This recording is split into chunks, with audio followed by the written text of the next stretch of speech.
ጎበዝ ነበር። ሀገር ስን የሚጋፍ ነበር።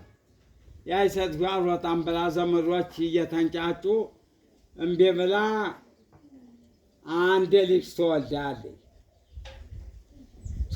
ስሙን ማን አለችው? አበጀ። ደግማ ሴት ልጅ ወለደች። ዘመዶች ቀሩ እንደተላቀሱ።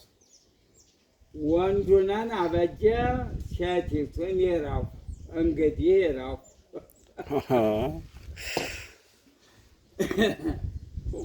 አባሎቹ የሁለት አንድ ሴቲቱን ይረፉ። ትልቁን አበጀ ብላ ወዲያ ተቀመጠ። መኮንን ብርሃኑ የሚባል ባሰራት ያዚያ አድሩ ገባ። አዲያ ምን አለ? ዘመዶች ቀሩ እንደተላቀሱ።